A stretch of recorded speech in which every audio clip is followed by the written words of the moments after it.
2024 లేదా 25లో డిగ్రీ లేదా బీటెక్ చదివారా? సాఫ్ట్‌వేర్ జాబ్ కోసం ఎదురు చూస్తున్నారా? అయితే కోడ్ జ్ఞాన్ 100 డేస్ కోర్సులో చేరండి. జాబ్ సాధించండి.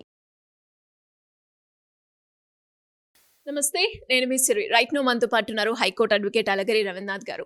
అండ్ రీసెంట్గానే మనందరికీ కూడా తెలుసు, సూపర్ స్టార్ మహేష్ బాబు గారి సూర్య డెవలపర్స్కి బ్రాండ్ అంబాసిడర్గా పనిచేస్తున్నారని. అండ్ దానికి సంబంధించి రంగారెడ్డి జిల్లా కన్స్యూమర్ కోర్ట్ నుంచి అయితే వారికి నోటీస్ రావడం జరిగింది. సో ఇన్వెస్టిగేషన్కి వారు అటెండ్ అవ్వాలి అని. సో మరి దానికి సంబంధించి పూర్తి వివరాలు ఏంటో వారిని అడిగి తెలుసుకుందాం. నమస్కారం సార్. నమస్తే అండి సిరి గారు. మనందరికీ కూడా తెలుసు, సూపర్ స్టార్ మహేష్ బాబు గారు సూర్య డెవలపర్స్కి ఒక బ్రాండ్ అంబాసిడర్గా వారు చేస్తున్నారని. సో దానికి సంబంధించి మన రంగారెడ్డి జిల్లా కన్స్యూమర్ కోర్ట్ నుంచి అయితే వారికి ఈరోజు నోటీస్ రావడం జరిగింది. ఇన్వెస్టిగేషన్కి మీరు అటెండ్ అవ్వాలి అని.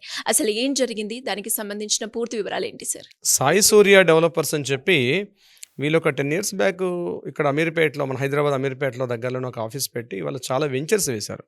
ఓపెన్ ప్లాట్స్ వెంచర్స్ అన్నీ కూడా చేయడం జరిగింది. డిఫరెంట్ ఏరియాస్లో చేసుకుంటూ వెళ్తున్నారు.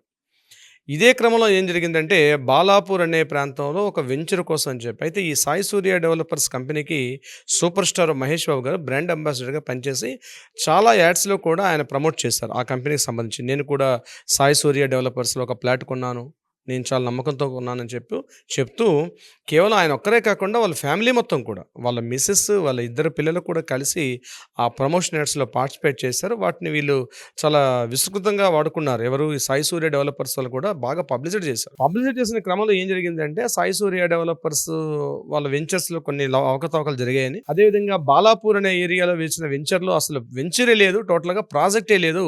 కానీ ఇక్కడ నేను బాలాపూర్లో వెంచర్ కొనడానికి ప్రధాన కారణం మహేష్ బాబు గారిని యొక్క ప్రమోషన్ యాడ్ చూసి, అందులో మహేష్ బాబు గారు ప్రమోట్ చేశారంటే కాస్త వ్యాలిడిటీ ఉంటుంది, నా క్వాలిటీ ఉంటుంది, జెన్యూనిటీ ఉంటుంది, సెక్యూరిటీ ఉంటుందనే ఉద్దేశంతో నేను 34,60,000 రూపీస్ కట్టానని చెప్పి ఒక వినియోగదారుడు కోర్టుకి వెళ్ళడం జరిగింది.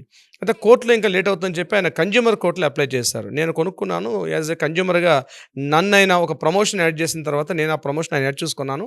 దాంట్లో ఆయన అనుకున్నట్టుగా ఆ వెంచరే లేకపోవడం, ఫ్లాట్ రాకపోవడం, గట్టిగా నేను మాట్లాడితే అందులో కేవలం 15 lakhs రూపీస్ మాత్రమే నాకు రిటర్న్ ఇచ్చారు. మిగిలిన అమౌంట్ నాకు రిటర్న్ ఇవ్వలేదు. కాబట్టి ఆయన A1, A2, A3 అందరినీ చేసుకుంటూ వెళ్తే అందులో అక్యూజ్డ్ 3 కింద మహేష్ బాబు గారిని కూడా అందులో యాడ్ చేయడం జరిగింది. మహేష్ బాబు గారు కూడా కన్జ్యూమర్ కోర్టు కొన్ని నోటీసులు కూడా పంపించారు. అదేవిధంగా సాయి సూర్య డెవలపర్స్ కంపెనీ ఓనర్స్ అయితే ఉన్నారో సతీష్ చంద్ర, అతని మీద కూడా పంపించారు. వీళ్ళందరూ కూడా నోటీసులు పంపించారు. అయితే బ్రాండ్ ప్రమోషన్ చేసి అతను లాస్ అయినందుకు గాను 15 లక్షల రూపాయలు ఇవ్వమన్నట్టుగా మనకి నోటీస్ ఇచ్చినట్టుగా తెలుస్తుంది. అది నిజాలు సబ్జెక్ట్ టు ద కరెక్షన్, మనకి ఇంకా పూర్తి ఇన్ఫర్మేషన్ రాలేదు దీనికి సంబంధించి. బట్ కన్జ్యూమర్ కోర్టు నుంచి మాత్రం వెళ్ళేని మాత్రం మనకి తెలుస్తూనే ఉంది.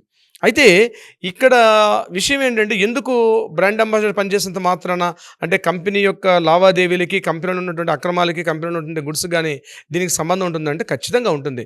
ఒక కంపెనీకి బ్రాండ్ అంబాసిడర్గా పనిచేసేటప్పుడు ఆ కంపెనీ ఇచ్చినటువంటి అవకతవకలకు కూడా వీళ్ళు బాధ్యులు. ఎందుకంటే వాళ్ళు public figures, at the same time celebrities, వీళ్ళని చూసే ప్రాపర్టీని పర్చేజ్ చేయడం కానీ ఇవన్నీ చేశారు. ఇంతకుముందు నాట్ ఓన్లీ మహేష్ బాబు గారు ఒక సాయి సూర్య డెవలపర్స్ ఒకటే కాకుండా మనకి విజయవాడ హైవే రోడ్లో కాజా దగ్గర కూడా ఆయన రామకృష్ణ హౌసింగ్ ప్రైవేట్ లిమిటెడ్ ఒక వెంచర్ కూడా ఆయన ఇట్లనే బ్రాండ్ ప్రమోట్ చేశారు.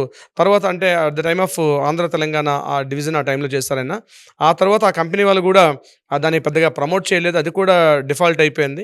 ఇదే కాకుండా మహేష్ బాబు గారు ఇంకొక 2 కంపెనీలు కూడా చేశారు, రియల్ ఎస్టేట్ కంపెనీస్ కూడా. ఎక్కడ కూడా పెద్దగా సక్సెస్ అయినట్టుగా మనకైతే కనిపించలేదు.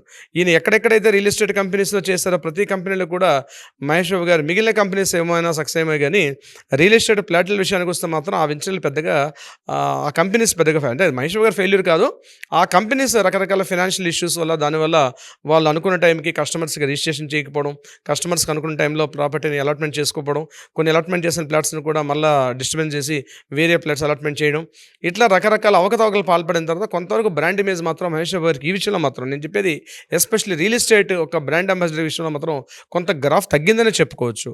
దానిలో మూలిగే నక్క మీద తాడిపడినట్టుగా ఇప్పుడు సాయి సూర్య డెవలపర్స్లో కన్జ్యూమర్ కోర్టు నుంచి కూడా, అంటే 15 లక్షల రూపాయలకి పెద్ద అమౌంట్ కాకపోవచ్చు కాక, కానీ ఒక పేరున్న ఒక పెద్ద సెలబ్రిటీ, ఒక సూపర్ స్టార్కి కొంతవరకు డిఫేమ్ అవుతారు. అంటే ఈసారి సెలబ్రిటీస్కి అంటే అడ్వర్టైజ్మెంటింగ్ అండ్ పబ్లిసిటీ అని ఒక యాక్ట్ కూడా మనకు ఒకటి ఉంది.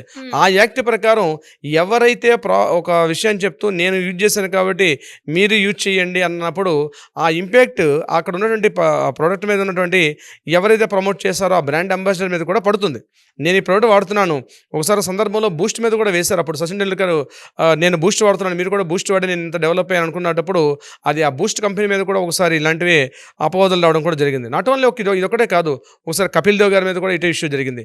సచిన్ టెండూల్కర్ మీద కూడా ఇలాంటి అపవాదులు జరిగాయి. ఇక్కడ అదే సేమ్ ఇక్కడ మహేష్ బాబు గారు అక్కడ డైరెక్ట్గా కంపెనీలో పార్ట్నర్ కాదు, మహేష్ బాబు గారు వెంచర్ కూడా కాదు, లేకపోతే మహేష్ బాబు గారికి అందులో పెద్దగా వచ్చినటువంటి ఆయన ఏదో బ్రాండ్ అంబాసిడర్గా ఆయనకు కావాల్సిన రెమ్యూనరేషన్ ఆయన తీసుకున్నారు. కానీ ఇక్కడ ఆయన పోస్టర్లో ఆయన యొక్క పేరును చూసి ఆయన ఫోటోని చూసి మాత్రమే ఆయన ఇక్కడ ఇన్వాల్వ్ అయ్యారు. కాబట్టి నేను ఆయన ఫోటోని చూసి ఆయన బ్రాండ్ ఇమేజ్ చూసి ఒక జెన్యూనిటీ ఉంటుందని చెప్పి నేను ఆ ప్రాపర్టీ కొన్నాను, బట్ అనుకున్నట్టుగా లేదని చెప్పి అతను కన్జ్యూమర్ కోర్టుకి వెళ్ళిన తర్వాత కన్జ్యూమర్ కోర్టు 15 లక్షల రూపాయల కాంపెన్సేషన్ ఇస్తున్నట్టుగా మనకు తెలుస్తుంది.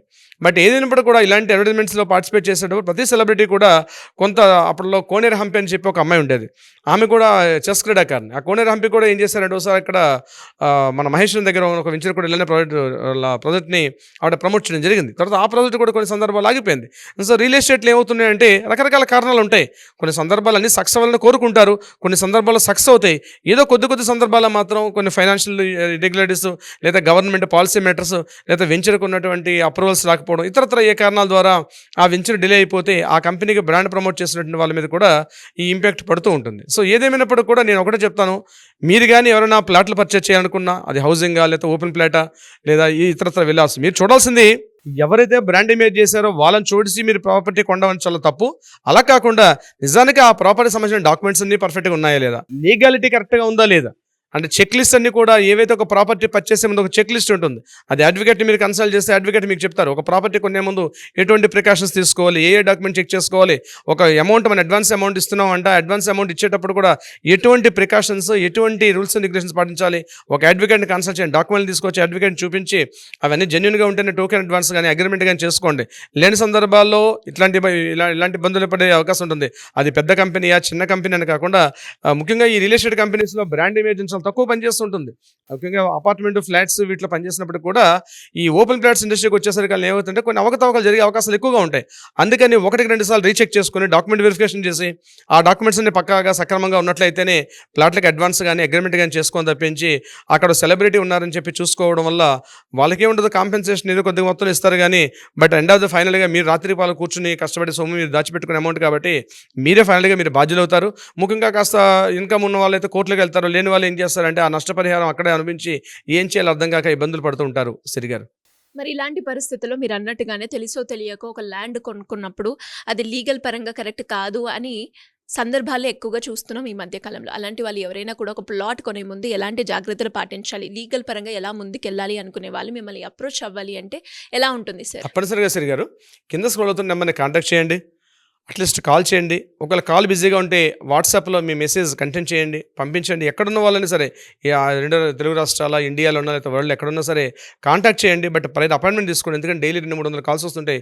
సరిగా ప్రతి కాల్ని అటెండ్ చేసే అవకాశం ఉండకపోవచ్చు కాబట్టి అట్లీస్ట్ మీరు అపాయింట్మెంట్ తీసుకొని రండి. తప్పనిసరిగా మీ సొల్యూషన్ ఉంది, మీకు ప్రాపర్ సొల్యూషన్ దొరుకుతుంది. మీరు భయపడకండి. డెఫినెట్గా ఎటువంటి ప్రాబ్లం ఉన్నా సరే లీగల్ పరంగా నేను మీ వెంబడి ఎప్పుడు ఉంటాను. సిరిగారు, thank you sir, thank you so much. Thank you so much సిరిగారు. సో చూసారు కదా, మరి మీరు కూడా ఎవరైనా కూడా ఇలాంటి ల్యాండ్లో కొనుక్కున్నాము కానీ ఇరుక్కుపోయాము, ఎలా బయటికి రావాలో తెలియట్లేదు అనుకునే వాళ్ళు ఎవరైనా కూడా ల్యాండ్ రిలేటెడ్గా ఎలాంటి ఇష్యూస్ ఉన్నా కూడా సింపుల్గా కింద స్క్రోల్ అవుతున్న నెంబర్ని సంప్రదిస్తే అలగిరి రవీంద్రనాథ్ గారి టీం మిమ్మల్ని అప్రోచ్ అవ్వడం జరుగుతుంది. దానికి తగ్గట్టుగానే మీకు సొల్యూషన్ కూడా ఇవ్వడం జరుగుతూ ఉంటుంది. Thank you. సుమన్ టీవీలో మీ పర్సనల్ అండ్ బిజినెస్ ప్రమోషన్స్ కోసం కింది నెంబర్కి కాంటాక్ట్ చేయండి.